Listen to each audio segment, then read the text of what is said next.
네, 오늘은 마태복음 13장 1절부터 9절까지 있는 말씀을 공부하겠는데요. 배석 비유 시리즈입니다. 오늘은 씨 뿌리는 자의 비유, 씨 뿌리는 자의 비유를 공부하겠습니다. 우리가 씨 뿌리는 자의 비유는 잘 아는데 그냥 내용을 잘한다고 아는 게 아니니까 복음으로 이것을 살펴봄으로 아는 정도가 아니라 정말 생명이 되는 그런 은혜가 있기를 바라면서요. 우리가 이제 비유 말씀 공부할 때 늘 말하는 거지만 비유는 예수님이 하신 비유 앞뒤를 꼭 살펴봐야 한다고 그랬어요.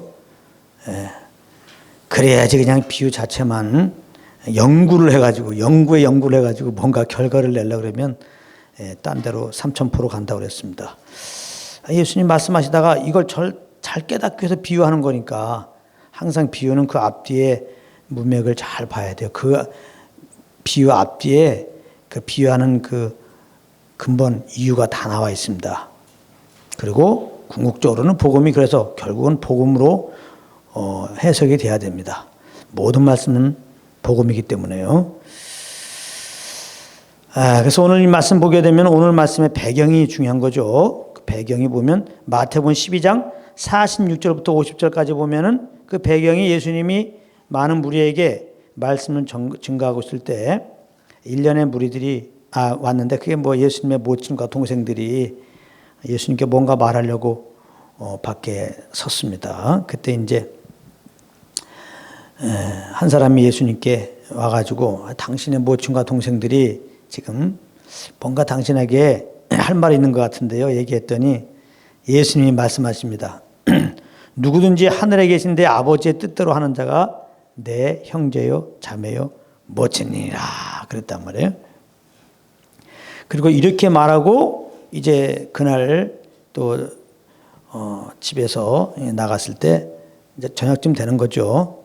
바닷가에 많은 사람들이 앉아 있을 때 그들에게 지금 이 비유를 하는데 이 비유뿐만 아니라 가라지 비유도 있고 겨자씨 비유, 누룩 비유, 가라지 비유 쭉 이제 여러 가지 비유를 말씀하십니다. 그러니까 누가복음 12장 50절이 굉장히 중요한 것 같습니다. 이 말씀을 조금 풀어 해석했다고 볼 수 있어요. 네. 그러면 50절의 말씀이 뭐냐면 하늘에 계신 내 아버지의 뜻대로 하는 자가 내 형제다. 그러니까 예수님은 지금 육신의 형제가 왔을 때 예수님은 참 형제를 지금 참 형제가 누군가를 좀 말씀하고 싶은 거예요. 근데 예수님은 아버지의 뜻대로 하는 자가 참 형제라는 겁니다. 그러나 예수님의 참 형제는 누굴까? 그건 다른 것이 아니죠. 아버지의 뜻대로 하는 자인데 아버지의 뜻은 뭐예요? 아들 보고 믿는 자마다 영생 얻는 것이니 마지막 날에 내가 다시 살리라. 요한복음 6장이죠. 할렐루야. 그러니까 아버지의 뜻은 예수를 믿는 거란 말이에요. 하나님의 은혜로 예수 믿는 거예요. 예수 믿으면 우리가 구원받죠. 하나님의 자녀가 된다고요. 예수님은 외아들이지만은 이제 예수 믿고 많은 자들이 나올 때마다 자연스럽게 예수님은 맏아들이 되는 겁니다. 로마서 8장에 예수님은 맏아들 그런 표현이 있어요. 외아들인 예수님이 맏아들이 되려면은 많은 자들이 예수님을 구원받으면 자연스럽게 맏아들이 됩니다. 다시 말하면 그러니까 예수님을 구원받으면 우리에게는 예수님이 구주이면서 동시에 우리 형제야. 우리 형이라고. 그렇죠? 근데 예수님도 형제라는 것을 부끄럽게 생각 안 한다고 그랬어요. 히브리서 2장에. 그러니까,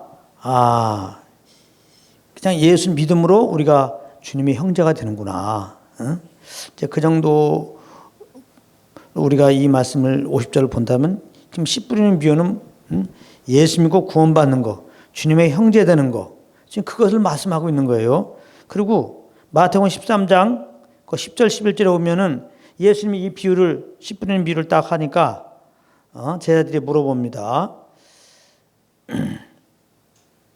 어찌하여 저에게 비유를 말씀하시니까? 제자들이 물어봤어요. 왜 이렇게 씨 뿌리는 비유를 말합니까? 무슨 이유로 말합니까? 그랬더니 예수님이 11절에 천국의 비밀을 아는 것이 너에게는 허락되었으나 저에게는 아니 되었다.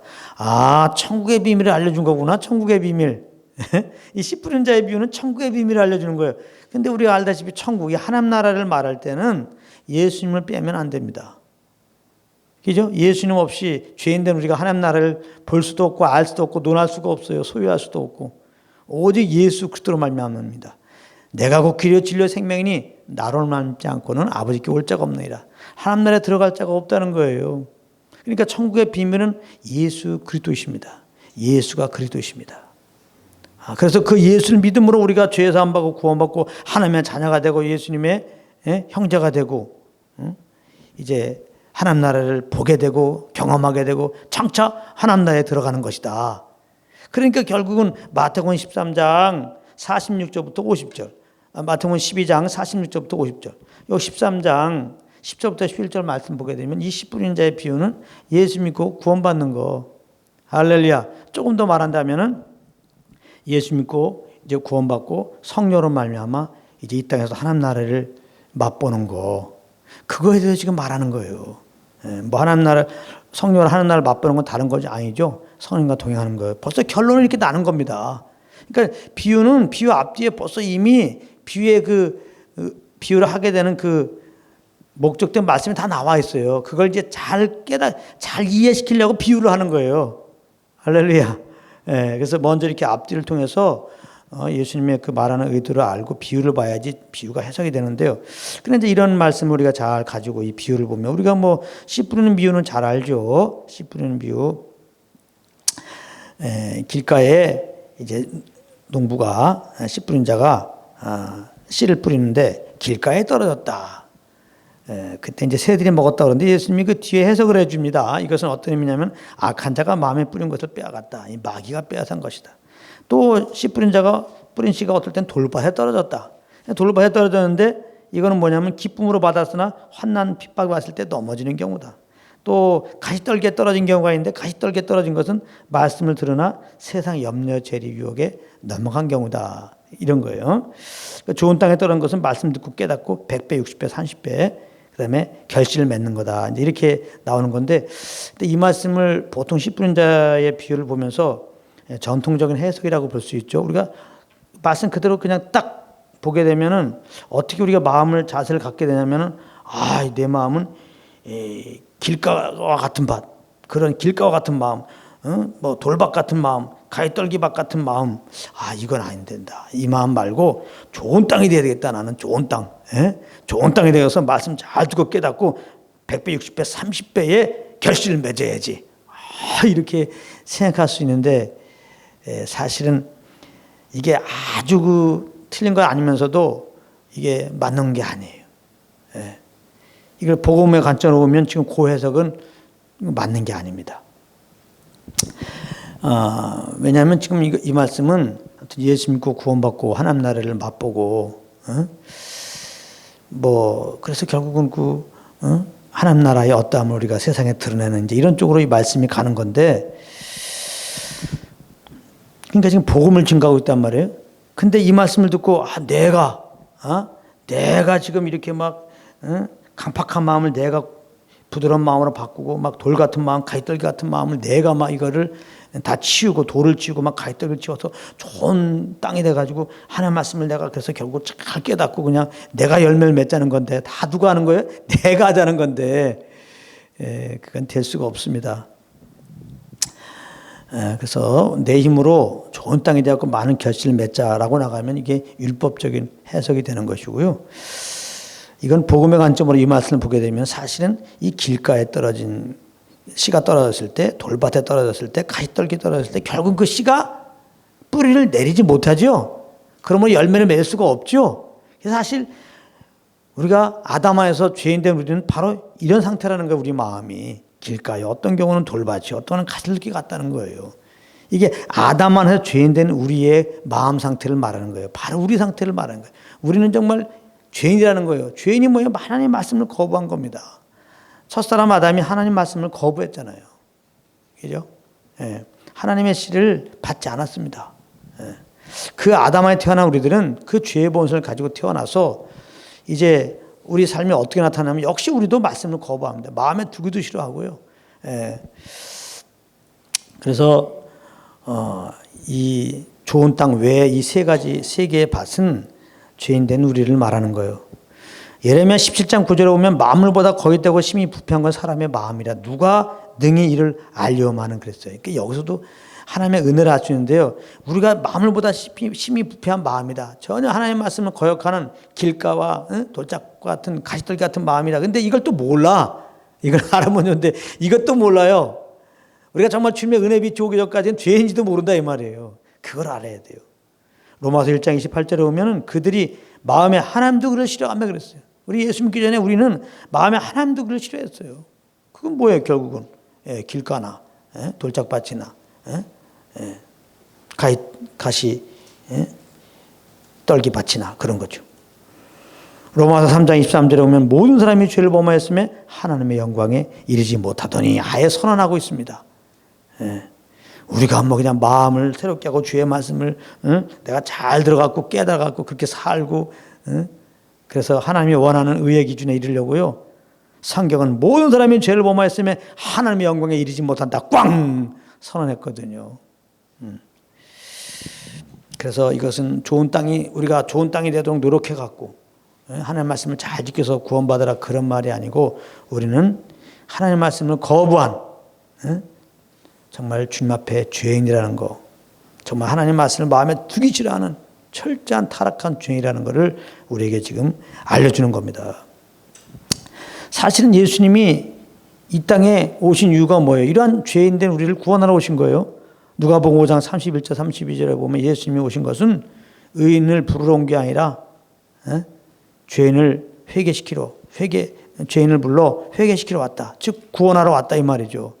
이거 바리새인들에게 얘기하는 건데 이 바리새인들은 스스로 의롭다고 생각하자니까 아마 이 말 들었을 때 나는 의인을 부르러 온 거 아니 나 부르러 온 거 아니지. 그러니까 예수 당신은 나와 상관이 없어 이렇게 생각했을 거예요. 근데 그 말이 아니죠. 바리새인들 죄인들과 밥 먹는 예수님에게 지금 원망하는 바리새인들 너희들 부르러 왔어. 너희들이 죄인이야. 회개하고 나에게 오면 내가 받아. 지금 그 말이죠 사실은요. 예수님은 죄인된 우리를 구원하러 오신 겁니다. 그래서 정말 십자가에서 피 흘려 죽으시고 이제 4일 만에 부활한 것이죠. 그래서 지금 이 비유를 얘기하면서 너희들은 죄인이고 내가 너희를 구원하러 오셨다. 지금 그 말씀하고 있는 거예요. 예수님이 정말 우리를 죄에서 구원하는 그리스도라심을 지금 이렇게 말씀하고 있는 거예요. 근데 우리는 이 사실을 알죠. 예수가 그리스도심을 알죠. 그래서 예수님을 믿고 구원받았죠. 할렐루야.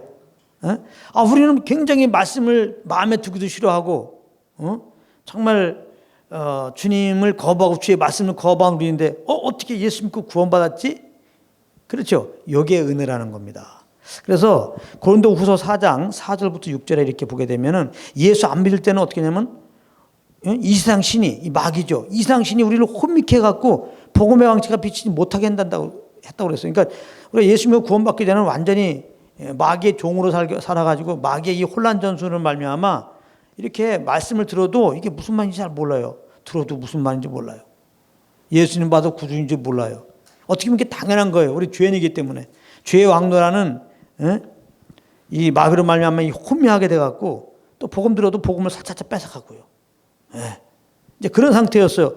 근데 우리가 예수 믿고 구원받게 되느냐? 그게 이제 고린도후서 4장 4절 6절에 보면 또 이런 말씀이 있어요. 4장 6절에 고린도후서 4장 6절에 하나님의 영광을 아는 빛을 우리에게 주셨다는 거예요. 할렐루야. 하나님을 아는 빛을. 예수님은 죽으시고 부활하신 다음에 하늘에 올라가셔서 하나님의 성령을 보내셨잖아요. 성령으로 말미암아 하나님의 아는 빛을 우리 각 사람에게 지금 하나님은 비추고 있는 거죠. 다시 말하면 성령으로 말미암아 우리에게 이 복음의 빛을 비추면서 이 하나님의 은혜로 말미암아 이 성령으로 비춰지는 복음의 빛 가운데서 우리가 죄인인 걸 깨달은 거죠. 그러니까 우리가 내가 참 의롭다고 생각했는데 어느 날 죄인인 것을 주님 앞에서 죄인인 걸 깨닫는 것은 이거 철저하게 성령의 역사입니다. 성령님이 하시는 일이 죄에 대해서 알게 하는 거잖아요. 성령으로 말미암아 우리가 회개한 것이고 정말 그러면 이제 구원을 받아야 되겠는데 십자가에 죽으시고 부활하신 예수님이 정말 나의 구원자구나. 하나님의 아들이신데 죽을 리가 없는데 죽으신 게 나의 죄 때문에 죽으신 거구나. 이게 성령으로 아는 거예요. 성령으로 예수를 주라 알게 되고 내가 성령의 도움으로 말미암아 예수를 주라 신해 갖고 우리가 구원받는 거거든요. 할렐루야. 그래서 이제 구원받은 우리들은 정말 이게 주님의 은혜로 말. 그래서 중생의 시든가 성령의 새롭게 하심으로 우리가 구원받았다. 그렇게 말하잖아요. 예. 그래서 이제 우리가 예수 복음을 증거할 때 안 믿는 사람들을 볼 때 너무 실망할 것도 없고 어떤 경우는 또 마음이 강팍하다고 그들 갖다가 막 이렇게 복음을 증거하다가 정죄할 수 있어요. 이거 올바른 태도 아닙니다. 예수 믿기 전에 우리 상태 생각해봐요. 똑같은 겁니다. 근데 하나님 아는 빛을 내가 딱 받았으니까 회개하고 예수 믿는 것처럼 아버지여 저들에게도 나에게 주신 은혜처럼 정말 죄를 알게 하는 은혜, 우리 죄를 위해 죽으시고 부활하신 예수 그리스도를 알게 하는 은혜를 주시옵소서. 회개하고 예수 믿게 해서 그렇게 기도하고 또 저들을 혼미케 하는 원수 마귀를 예수님을 결박하고 정말 대적하면서 그 다음에 우리가 복음을 포기하는 것, 증거하는 것들이 필요하다. 아멘. 근데 이제 성경에 보게 되면 이렇게 이제 예수 믿고 구원받은 것, 이게 이제 겁난 거죠. 예수 믿고 구원받은 것이 이제 겁난 겁니다. 다시 태어난 겁니다. 사람들은 겁나야 돼요. 그냥 부모로부터 처음 태어난 것 갖고는 안 돼요. 그건 다 이게, 죄 가운데 태어난 거기 때문에, 죄 중에 행티되고 죄악 중에 출생하기 때문에, 그렇게 처음 태어난 걸로 살다가는 살아 죽으면 100% 다 지옥입니다. 근데, 겁나요. 다시 태어나야 돼요. born again 해야 돼요.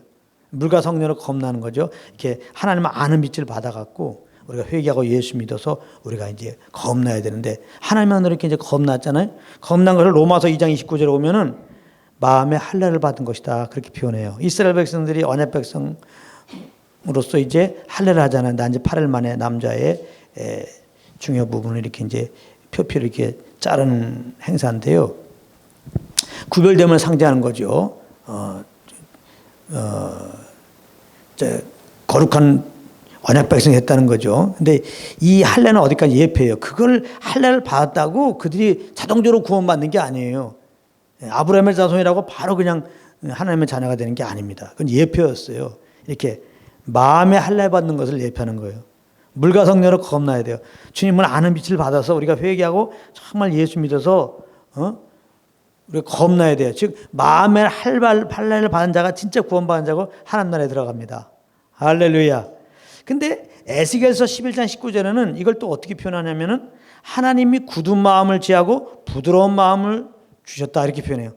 예수 믿고 구원받는 자들의 그 마음은 굳은 마음을 지하고 부드러운 마음을 주신 것이다라는 거예요. 우리가 고린도후서 5장 17절에 누군지 그리스도 안에 있으면 예수 믿으면 그만이죠. 그리스도 안에서 새로운 피조물이라고 되었잖아요. 이 말은 뭐냐면 예수 믿으면 예수님의 새 생명으로 완전히 새 사람이 된 거죠. 새 사람. 새 사람이 됐어요. 예수 믿고 우리가 새 사람이 되었는데 그 마음도 새롭게 됐다는 거예요. 근데 새롭게 된 그 마음이 뭐냐면은 굳은 마음이 아니고 부드러운 마음으로 새 사람이 돼서 이 부드러운 마음은 바로 예수님의 마음이에요. 하나님 말씀을 주기까지 복종했던 그 예수님의 마음이라고.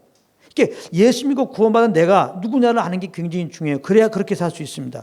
이걸 모르면은 자꾸 내가 이렇게 율법적이 돼요. 내가 이제 거룩한 자가 되려고 노력하고 이거 있잖아요. 예수 믿었으니까 목사니까 이제부터 좀 특별하게 다르게 살아보자. 그렇게 살아야 된다. 목사가 왜 그러냐, 전사가 왜 그러냐 이거 아닙니다. 목사도 성령을 쫓지 못하면 형편없어요. 집사도 마찬가지고. 우리가 성령으로 말미암아 예수 믿고 예수 믿는 내가 누군지를 알 때 우리가 그 믿음으로 이제 승리하면서 살 수 있는 거죠. 그러니까 성령님과 함께 할 때만이, 믿음을 가질 때만이 이렇게 그리스도의 내가 누군지를 아는 이런 지식을 생명으로 알고 있어야. 그래서 이 말씀 공부가 중요한데요. 오늘 말씀에 에스겔서 11장 19절에 보면은 우리는 굳은 마음이 아니라 하나님의 말씀을 거부하고 막 싫어하고 조금 어려웠으면 막 버리는 그런 이제 마음이 아니라 그냥 내 몸에 위협함이 와서도 하나님이 나에게 주신 말씀만 주기까지 순종하는 그런 부드러운 마음, 하나님의 말씀에 대해서 부드러운 마음, 그들을 흡수하는 그런 마음을 우리에게 주셨다는 거예요. 그게 그리스도 안에서 여러분들 마음입니다. 아멘. 그러니까 여러분들이 막 하나님의 말씀을 막 대적하려고 그러고 불순종하려고 그러고 그런 마음은 그거 주님이 주신 마음이 아니에요. 그 옛사람이 가졌던 마음입니다. 그 옛사람은 그리스도와 함께 죽었어요. 그 옛사람의 마음도 사실 죽은 거예요. 할렐루야. 우리는 그리스도 안에서 새 사람이 된 겁니다. 예수의 생명으로 새로운 자가 된 거예요. 하나님의 자녀가 된 거예요. 이제 우리는 마음도 주님의 마음으로 새롭게 된 것을 알아야 돼요. 사도 바울이잖아요. 우리가 그리스도의 마음을 가졌노라. 사도 바울만 그리스도의 마음을 가진 게 아니에요. 믿는 자들은 다 그리스도의 마음을 가졌어요. 할렐루야. 이거를 아시기 바랍니다. 그리고 예레미야 31장 33절에 보면은 이 새 언약 아래 이스라엘 백성들이 새 언약을 약속하는데 그 새 언약 아래서 몇 가지를 약속하는데 그 중에 하나가 뭐냐? 하나님의 법을 그 마음에 주신다는 겁니다. 하나님의 법을 그 마음에 새긴다는 겁니다. 예. 이 이스라엘 백성들이 했던 새 언약이 정말 예수 그리스도 안에서는 어떻게 이것이 성취되냐면은 하나님의 법을 우리 마음에 기록한다는 건 뭐냐면은 하나님의 말씀은 성령의 감동으로 된 거죠.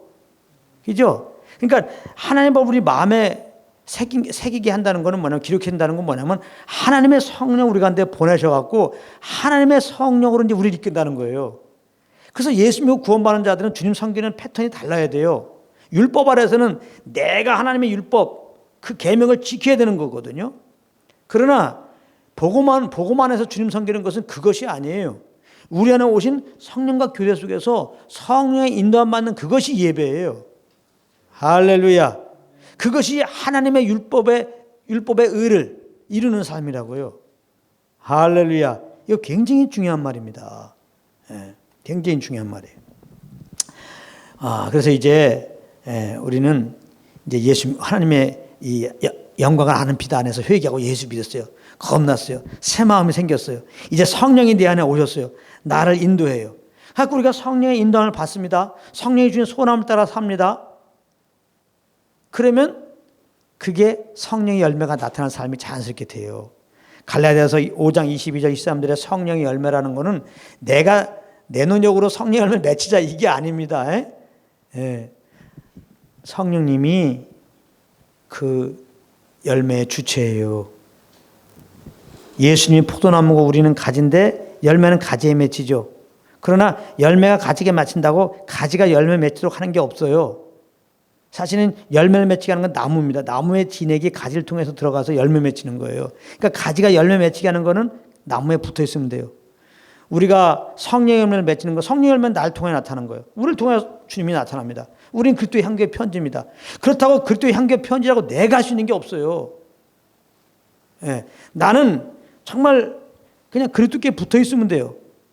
그러면 그리스도를 붙어 있으면 자연스럽게 그리스도의 어떠함이 날 나타나요. 그러니까 그리스도에게 붙어 있다는 거, 이게 바로 성령님과 동행한다는 거예요.